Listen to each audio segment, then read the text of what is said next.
Bismillahirrahmanirrahim. Alhamdulillahirabbil alamin.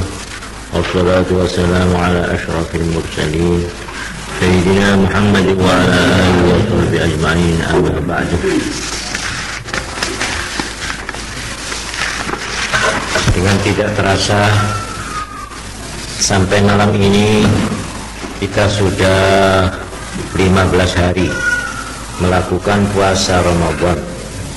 Kita bersyukur dengan mengucapkan alhamdulillah bahwa kita diberi kekuatan oleh Allah untuk mengerjakan puasa ini.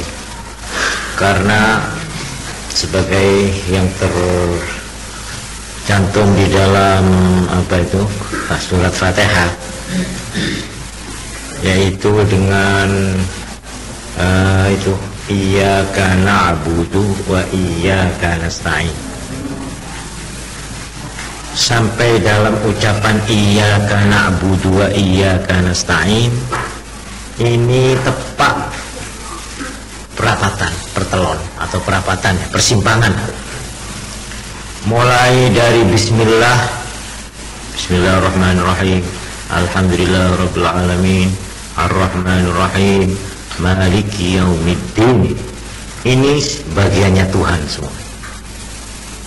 Kita tidak ikut-ikut di situ. Mulai dari ihdinas siratal mustaqim, siratal ladzina an'amta 'alaihim ghairil maghdubi 'alaihim waladdallin. Itu kita punya sendiri, Tuhan tidak ikut-ikut. Jadi Fatihah itu ibarat makanan dibagi dua. Yang separuh khusus untuk Tuhan, yang satu bagian lagi untuk manusia, untuk hamba. Ibarat orang makan satu piring, itu paredang, sing separuh Tuhan, separuh manusia. Waktu sampai di iyyaka na'budu wa iyyaka nasta'in, pas jadi satu, Tuhan dan manusia kumpul. Itu isinya Fatihah. Sebab iyyaka na'budu, hanya kepada Engkau kami menyembah. Itu ikhtiar, usaha dari manusia, sebagai manusia. Terus iyyaka nasta'in, hanya kepada Engkau aku mohon tolong. Artinya yang memberi pertolongan Tuhan kepada manusia, itu bagian Tuhan. Jadi pas iyyaka na'budu wa iyyaka nasta'in, ibarat orang makan gembul. Apa gembul itu? Macam pau. Ya. Kalau tadi itu Tuhan sendiri, puja-pujaan khusus untuk Tuhan. Lalu ihdina ini khusus kita yang punya. Jadi Fatihah itu parabel, separuh untuk Tuhan, separuh untuk kita. Tapi waktu sampai di iyyaka na'budu wa iyyaka nasta'in, pas itu di tengah. Ibarat kue gitu, pas ngetoknya di tengah ya.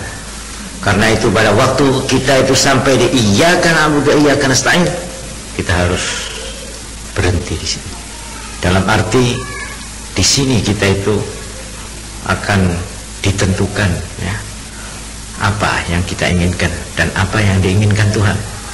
Karena itu semua ahli-ahli kebatinan, ahli tasawuf, ahli kerohanian ya, guru-guru dulu menerangkan, ngerti ya kan ya, iyyaka na'budu iku tegese aku nyembah nang Allah iku kudu di ikhtiarno, kudu diusahakno, iku ikhtiar.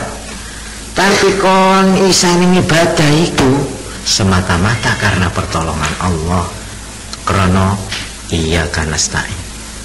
Nek ora enek iyyaka nasta'in kon ora iso iyyaka na'budu. Wah, itu hebatnya di situ. Itu jadi apa itu namanya, berjalin berkulindan, itu namanya jelimet, itu abulet itu. Iyyaka na'budu, tapi tidak bisa iyyaka na'budu kalau tidak dapat iyyaka nasta'in dari Tuhan. Kita tidak bisa iyyaka nasta'in dari Tuhan kalau kita tidak iyyaka na'budu. Coba abulet. Itu namanya lingkaran yang tidak berujung, tidak berpangkal. Karena itu setiap kita itu mengerjakan ibadah, kita harus minta tolong kepada Ya Allah, fa'inna, tolonglah kami ala sholah, untuk mengerjakan sembahyang seumur hidupku. Fa'inna, tolonglah kami ini untuk mengerjakan puasa yang masih sisa 15 hari ini. Kalau kita tidak dapat pertolongan Tuhan, nggak bisa kita meneruskan ibadah puasa yang akan datang. Ini udah tinggal 15 hari ini. Jangan dikira karena sudah 15 mesti gampang. Nggak boleh. Orang di dalam mengerjakan ibadah, biarpun tinggal 2 menit, akan mengerjakan, harus selalu mohon kepada Allah. Ini sebentar lagi subuh, kurang 2 menit. Apakah saya pada waktu subuh ini mengerjakan ibadah? Semata-mata tergantung kepada pertolongan Allah dan ikhtiar saya. Nah, jadi ikhtiar dan pertolongan jadi siji. Nah, kalau ini sudah mancing, sudah masuk di dalam hati kita, insya Allah kita ibadah itu tidak akan gumede, tidak akan merasa takabur, tidak akan merasa ujub, tidak akan merasa riya. Tak masih tak ya. Tapi kita harus menundukkan kepala dalam arti syukur kepada Allah ya. Ini yang sudah terang, kita 15 hari puasa ini karena pertolongan Allah. Karena itu kita wajib bersyukur. Menghitung terus bersyukur.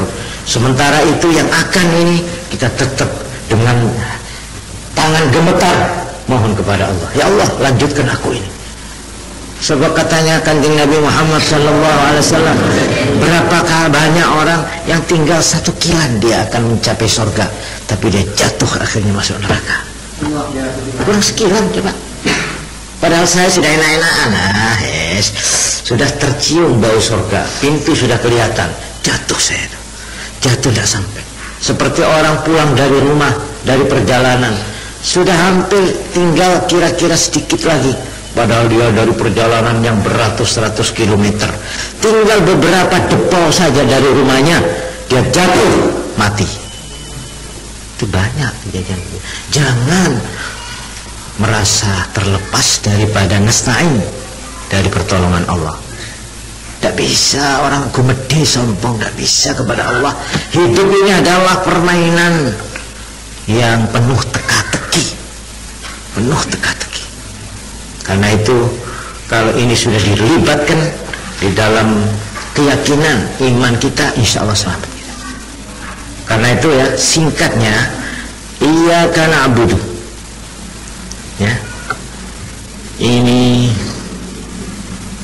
dengan iyyaka nasta'in mengandung dua perasaan yang harus hidup terus ini, yaitu yang disebut ar-raja wal khauf, al-khauf wal raja. Ar-raja itu mengharap pertolongan Tuhan, iyyaka nasta'in ya. Al-khauf merasa khawatir tidak akan mendapat pertolongan Allah.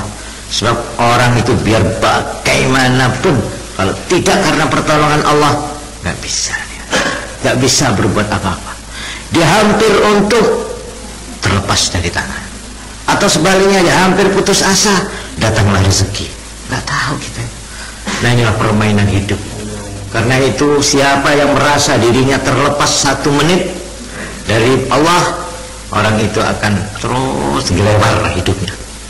Ibarat layangan tidak nemu angin, dia terus tak karuan. Tapi orang yang terus ingat, saya tidak bisa ini berdiri, saya tidak bisa berbuat ini kecuali bismillah, dengan nama Allah, dengan pertolongan Allah. Kalau begitu insya Allah selamat. Sudah jasa kasa, ojo nyuworo, ojo rame-rame, menangis melakukan, ditulungi Allah ya. Asal hatimu tetap, jiwanya itu menyala 2 api. Iyyaka na'budu, iyyaka nasta'in, iyyaka. Itu circle, lingkaran ya. Saya tidak bisa menyembah kalau tidak ada pertolonganmu, saya tidak dapat pertolonganmu kalau saya tidak menyembah. Terus begitu. Mana yang lebih dulu dah ada itu sudah. Saya jadi orang Islam, kenapa? Ya karena Allah. Bukan karena saya yang memilih Islam, Allah yang memberi petunjuk. Biar orangnya itu namanya Abu Talib, Pamannya Kanjeng Nabi kalau tidak diberi hidayah oleh Allah nggak bisa. Padahal Nabi sendiri yang ngotot, ini paman saya ini sudah mau mati. Paman, aku adalah Rasul. Tak kepek tak anggu. Pamannya ini yang membela hidupnya selama Kanjeng Nabi melarat dalam dakwahnya. Ini karena tidak ada petunjuk, karena itu ini tidak bisa, karena itu la tamillu alayya islamakum. Ya, kamu jangan gugat-gugat kepada saya Tuhan karena engkau telah memeluk agama Islam. Ya Allah, saya sudah masuk Islam. Hati-hati persen ini ya. Kalau cok gugat ngono nang pangeran, malah pangeran gugat nang kon wis dilebokno wong Islam. Ini ndak jalaran kasih pangeran kon didadakno wong munafik, wong murtad kan. Jadi kalau cok lempung nang pangeran malah kon sing ketempuan dadi wong Islam. Karena itu saya tadi bilang, mana yang lebih dulu? Iya karena budunya apa iya karena stainya? Saya jawab itu sama dengan pertanyaan mana yang lebih dulu, telur apa ayam? Nah, telur itu ya menetes terus jadi ayam. Tapi telur itu tidak akan ada kalau tidak ada ayamnya dulu yang mengeluarkan telur. Iya, tidak mesti dulu itu tahu gini kebun. Jadi begitu juga, mana yang lebih dulu? Iya karena budu apa iya karena stain? Aku menyembah engkau, tapi tidak bisa aku menyembah kalau tidak iya karena stain mendapat pertolonganmu. Aku tidak bisa mendapat pertolonganmu kalau saya tidak iya karena budu menyembah engkau. Apa lagi?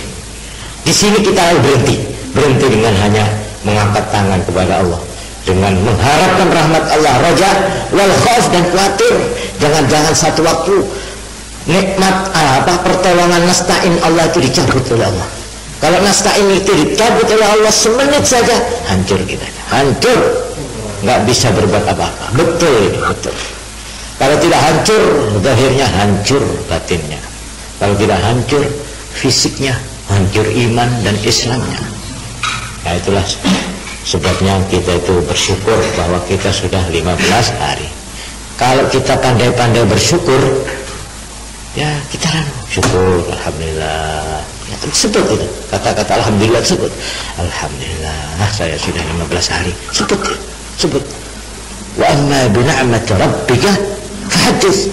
Nikmat Allah itu perlihatkan dengan alhamdulillah. Sebab kalau kamu menyebut alhamdulillah la azidannakum, akan ditambahi oleh Allah. Itulah caranya. Sebabnya maka di dalam bulan puasa ini, di dalam kitab-kitab fikih, selain menerangkan tentang tarawih, lalu darusan, baca Quran, ada lagi yang disebut sholatul lail. Sholatul lail. Sholatul lail ini yaitu sholat tahajud.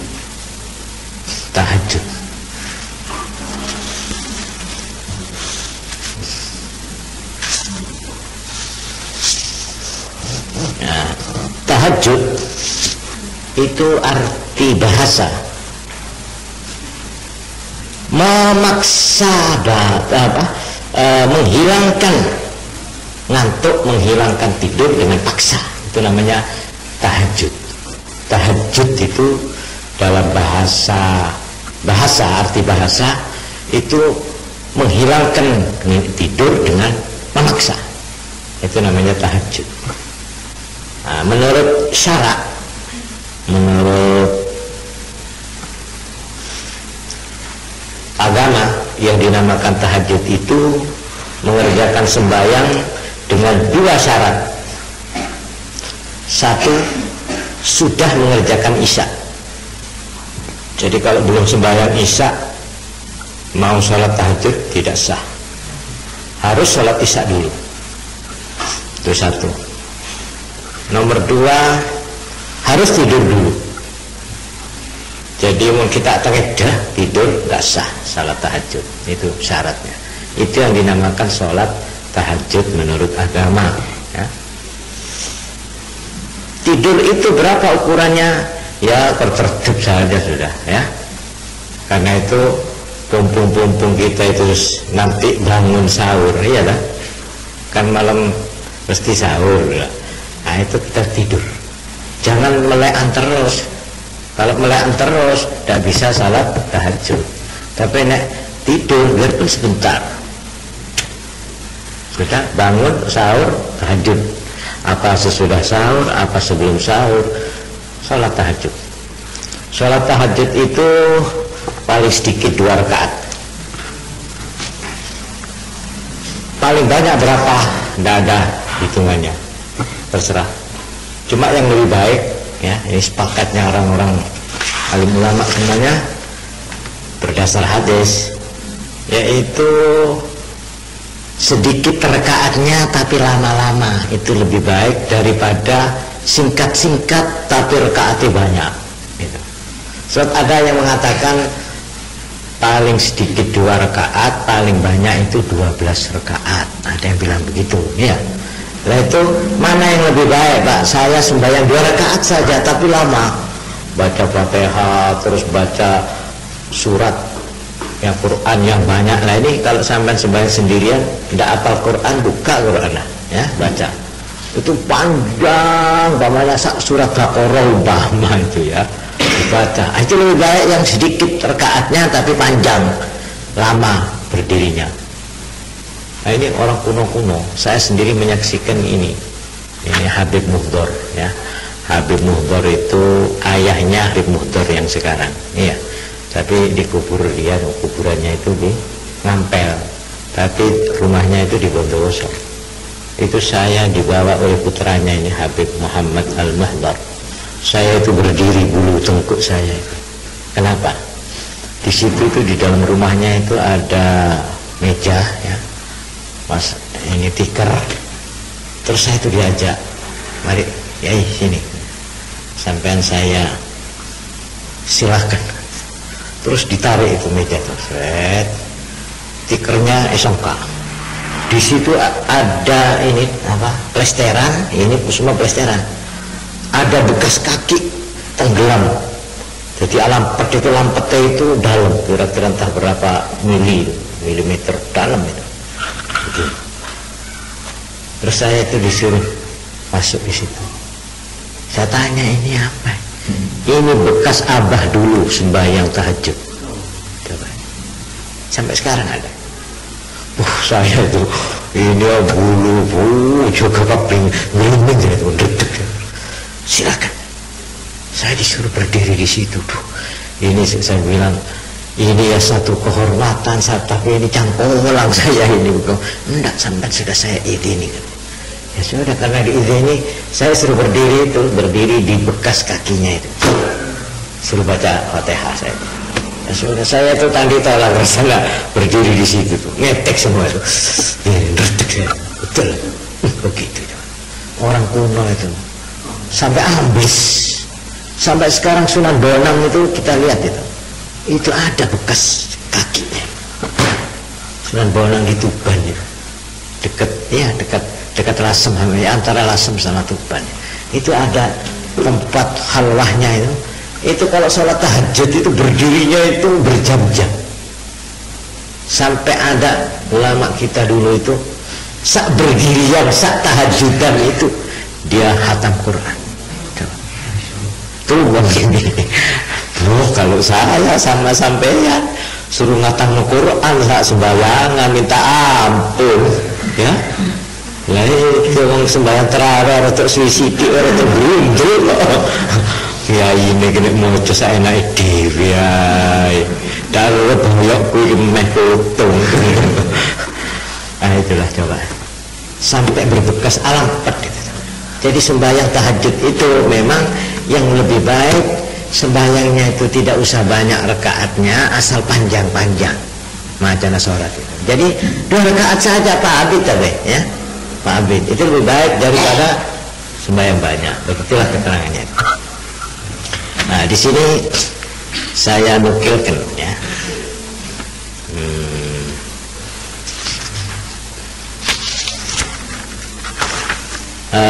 Satu hadis yang diriwayatkan oleh Imam Muslim. inna fil laili sa'atan la yuwafiquha rajulun muslimun yas'alullaha ta'ala khairan minad dunya wal akhirah illa a'tahu iyyahu. Inna fil laili sak temene ing dalem wengi saatan, ada satu saat. Saat ini dirahasiakan. La yuwafiquha, orang benderi, orang ngepas ing saat iku. Rajulun muslimun, wong lanang sing Islam. Yas'alullaha, nyuwun nang Allah wong lanang mau khairan minad dunya wal akhirah, sing luwih apik tinimbang apa penjaluke sembah, terserah. Sing luwih apik sing dunya lan akhirat. Jaluke sing modal-modal wis. Jaluk apa wis katekno ning kono. Nek kono ngepas nang saat itu illa a'tahu iyyahu, Allah mesti nguwai nang wong iku penjaluke. Jadi pada waktu habis sholat tahajud, ya, itu jangan menang, kita minta. Dan kalau minta kepada Allah jangan kepalang tanggung. Apa kepalang tanggung? Jangan nanggung. Minta pakai sita mau bakar desa. Minta lah. Dak orang terserah ya seenak usah minta tape salon-alon mau. Apa minta dawet orang alun-alun kayak apa terserah. Terserah apa yang kita inginkan, yang kita minta. Malah di sini katanya hadis ini khairan minad dunya wal akhirah. Sing luwih apik timbang dunya lan akhirat, coba. Suruh jaluk saya kalau mendoa lalu minta apa saya? Coba bingung kalau minta apa ya. Oh, sing luwih apik timbang dunya mbek akhirat. Oh, dia ke akhir hidup tak nemu. Bagaimana akhirnya? Ya lapal ini saya pakai. Ya Allah, as'aluka khairan minad dunya wal akhirah. Wes. Itu paling nyaman itu. Lindung semprong begini. Kula nyuwun teng panjenengan, menapa kan khairan minad dunya wal akhirah. Sing luwih apik timbang isine dunya mbek akhirat. Apa kirangan? Itu saya kira lebih baik. Nah, itu ya kalau minta ini saat. Oleh karena itu sesudah sholat itu, dan ini semua mengatakan wabil asharihum yastaghfirun. Ini Quran itu ya.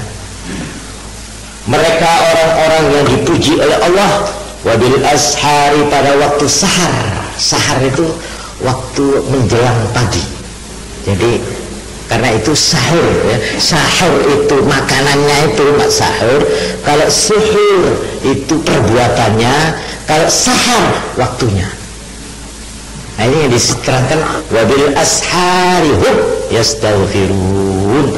Pada waktu sahar menjelang pagi, yastaghfirun, mereka meminta ampun. Wah, mesti diterima. Insyaallah cocok Al-Quran, cocok hadis ya. Karena itu gunakanlah tahajud itu untuk doa dan istighfar, khusus istighfar. Kalau kamu punya dosa kepada Tuhan, caranya mintalah pada waktu sahar. Itu kalau dosa kepada Tuhan. Sebab dosa itu ada dua. Kalau dosa kepada orang kan lain ya, harus minta maaf dulu kepada orangnya, minta halal atau barangnya dikembalikan kan gitu. Tapi kalau pada Allah tidak usah apa-apa sudah. Tidak usah dadak bayar denda apa ndak, asal barter oleh menyuwun sudah di sepuro. Asal itu cuma dosa dengan Tuhan. Wis tak dosa apa?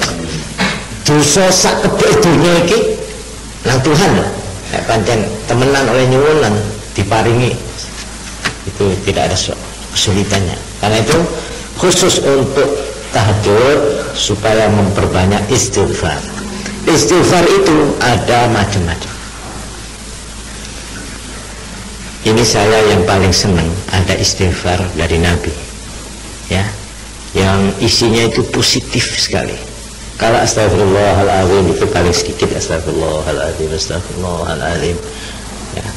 Dan saya harap membacanya itu jangan kurang dari 70 kali atau 100 habis tahajud. Nah, kalau saya ada istighfar itu ada macam-macam. Ajaran Nabi ini, wudu'an yang Nabi. Allahumma inni astaghfiruka wa atubu ilaika Allahumma inni astaghfiruka wa atubu ilaika. Ini bagus, itu positif ini. Ya Allah, aku mohon ampun kepada Engkau dan aku ingin kembali ke haribaanmu. Aku ingin pulang kembali kepada Engkau ya Allah. Allahumma, dikasih Allahumma, Allahumma inni astaghfiruka wa atubu ilaika. Ini lebih baik ini baca 70 kali atau 100 kali, khusus habis sholat tahajud ya. Allahumma inni astaghfiruka wa atubu ilaik, Allahumma inni astaghfiruka wa atubu ilaik, Allahumma inni astaghfiruka wa atubu ilaik. Apalagi sekarang sudah tanggal 15, seperti saya terangkan dulu, Ramadan itu dibagi berapa? 3 ya. Awal rahmah, permulaannya adalah penuh rahmat Tuhan. Terus wa awsatuhu maghfirah. Nah, tepat tengah-tengah Ramadan justru hujan pengampunan. Ya sekarang ini lebek-lebek mentara buah, mentara hujan res-res. Maghfirah diturunkan sekarang. Mulai tanggal 15 tadi malam, selalu tadi malam itu. Enggak kuat ya, mestinya kuat tadi malam ya. Hah? Tadi malam mestinya, saya enggak ingat kalau tanggal 15 itu. Ya sudah, enggak apa-apa lah. Jadi mulai tadi malam ini sudah tepat tengah. Hujan. Betul-betul. Pada saat-saat tanggal 15 sampai tanggal 20 ini iso. Ojo ngelakoni kesalahan nang pangeran. Temenan. Ojo melanggar larangan pangeran. Betul. Sebab justru pada saat ini Tuhan menurunkan hujan maghfirah, pengampunan, kok kita malah melanggar. Itu kan kurang tepat itu. Melanggar itu jauh sekarang gitu ya. Nah, itu jadi oleh karena itu tepat dengan saatnya. Maka mudah-mudahan mulai malam ini kita mau tahajud, yang belum, yang sudah tahajud, alhamdulillah teruskan tahajud itu biar 2 rakaat cukup. Yang penting mohonlah doa dan maghfirah sesudah sembahyang ya, tahajud itu. Nah ini jadi batasnya. Terus tadi bulan Ramadan wa akhiruhu apa?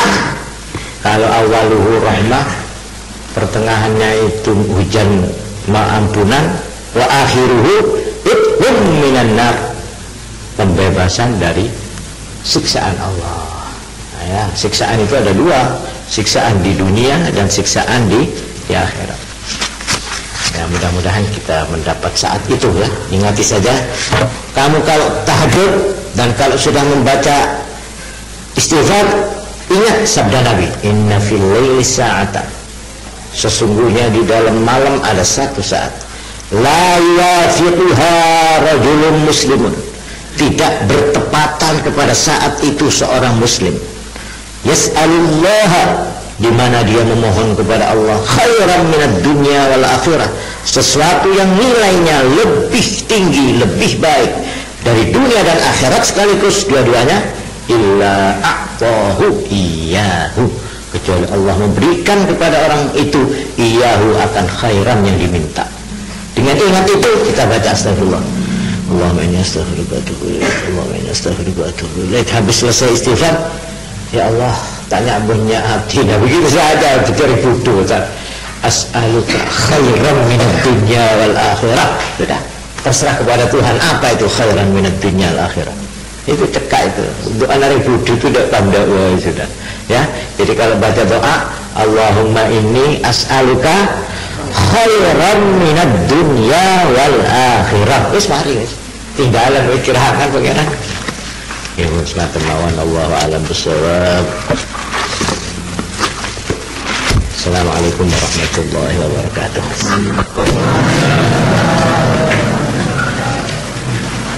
Bismillahirrahmanirrahim. Alhamdulillahirabbil alamin. Wassalatu wassalamu ala asyrafil mursalin sayyidina Muhammadin wa ala alihi wa sahbihi ajma'in. Amma ba'du.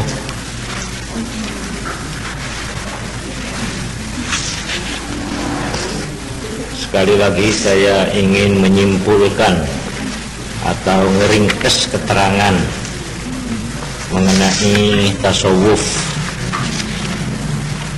Sebab maksud saya, kita sudah mengadakan riyadhah khusus 3 kali ini. Bulan Ramadan tahun 2 tahun yang lalu, 3 tahun yang lalu, terus bulan Ramadan kemarin itu yang kedua, terus sekarang yang ketiga. Ini maksud saya, pada riyadhah yang ketiga ini sudah merupakan kesimpulan-kesimpulan. Karena itu saya usahakan keterangannya itu tidak panjang lebar, tapi diambil kesimpulannya saja, yang pokok-pokok saja. Kalau kepingin mangsuli malih ya, keterangan mengenai maksud tujuan tasawuf, yang saya bagi menjadi 3. Kalau orang sudah mengerti dan mau memahami 3 macam kerangka ini, atau 3 macam kamar, ibarat rumah punya kamar 3. Dengan begitu orang ini insya Allah sudah mengerti duduknya perkara tentang tasawuf, dan di mana letaknya tasawuf itu di dalam agama atau di dalam hubungannya dengan ajaran-ajaran agamanya seperti tauhid, fikih dan seterusnya itu. Nah, kalau sudah mengerti pokoknya, ini menambahi keterangan itu terserah. Jadi umpamanya ada yang ngaji bidayah, terus ngaji hikam ya, atau ngaji umpamanya ngaji Riyadhus Shalihin, atau ngaji Al-Qiya kitab, atau ngaji yang besar-besar kitab, umpamanya kitab Minhajul Abidin atau kitab Ihya Ulumuddin, itu sudah tinggal meneruskan sendiri saja, karena sudah tahu duduknya perkara. Seperti sudah saya terangkan, bahwa inti ajaran daripada tasawuf, jadi yang pokok itu bisa disimpulkan menjadi 2 unsur pokok, yaitu satu yang disebut al-faqru dan yang kedua az-zuhdu. Ini satu. Ini mengenai mahiyah atau hakikatnya tasawuf, mahiyatut tasawuf, intinya. Kemudian ini kamar yang satu ini. Kamar yang kedua yaitu yang disebut adab ya, adab etiket atau tata cara atau kesopanan, etiket cara-caranya lah, gampangnya begitu, cara-caranya. Ini kamar yang kedua mengenai adab. Apa cara-cara itu? Cara-cara itu artinya untuk mengerjakan apa saja itu ada cara-caranya ya, ada toto cara nih, toto kesopanan nih. Nah, ini yang disebut adab itu. Nanti saya ini yang kamar kedua. Lalu yang ketiga yang disebut akhlak. Akhlak atau sifat-sifat yang sudah dilatih menjadi watak, itu akhlak. Kalau cuma sifat tok itu gampang hilang. Tapi kalau akhlak angel wis. Akhlak itu sudah kadung mendalam, sudah menjadi darah daging. Keluarnya itu tidak karena dipikir, tidak karena diangen-angen, keluar sendiri. Jadi kalau ada watak metu karepe dhewe itu namanya akhlak. Ya ada yang akhlak baik, ada yang akhlak tidak baik ya. Spontan, tidak usah dipikir. Nek sifat itu bisa dibikin-bikin. Nah, akhlak yang pokok unsurnya ada 3. Ini yang sudah saya terangkan, yaitu ini yang saya tulis. Mana itu? At-tawadhu, itu di papan masih ada tulisannya itu ya. At-tawadhu. Terus kedua apa itu? Hah? Nah, itu Adam itu lebih baik diganti tarkut takalluf supaya persis dengan bunyinya kitab. Tarku ya. Coba saya ganti. Aduh. Ini diganti tarku.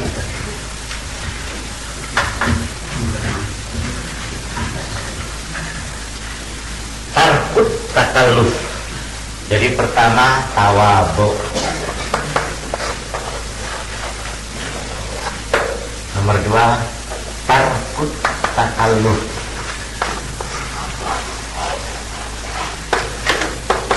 Terus ketiga ihtimalul adza.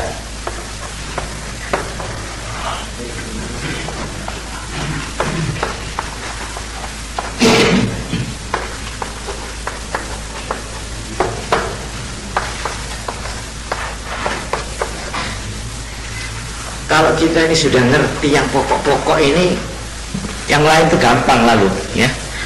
Artinya kita bisa mengerti duduknya perkara. Oh, ini supaya lebih sempurna. Umpamanya di sini saya coba.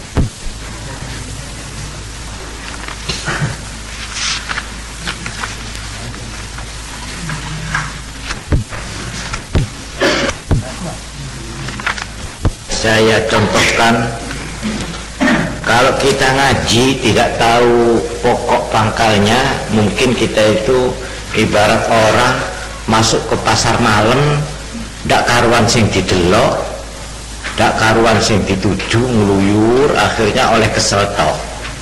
Begitulah kalau ngaji tasawuf, tasawuf itu luas sekali kitab-kitabnya. Ini kalau tidak kita ngerti pokok-pokoknya dulu, ini bisa gelambiar nanti. Gelambiar tidak karuan mana yang dijujuk. Sehingga akhirnya pendapat orang atau penilaian orang terhadap tasawuf itu macam-macam. Ada yang salah paham, ada yang kenemenan ya, artinya terlalu ekstrim. Ada yang terbalik, yang mestinya dijadikan tujuan itu tidak dijadikan tujuan ya. Sebaliknya yang cuma jadi alatnya, sarananya ya, pintunya untuk masuk ke kamar, lah pintunya itu malah dijadikan tujuan. Kolek ini betul di ini betul di kolek, terbalik itu. Baru benar orang itu kalau sudah tahu ini pintu, itu kamar. Pintu itu cuma kanggo betul tok, bukan lalu sampai di pintu lalu berhenti. Sudah sampai saya itu keliru, bukan di situ. Ini cuma betul tok itu. Tujuannya kemana sana? Kamar itu makanya. Begitu juga tasawuf, seperti orang wiritan. Apa wiritan itu tujuan? Bukan. Wirid itu adalah alat, pintu. Itu cuma betul itu. Lah cocoknya apa ya ini yang saya terangkan ini?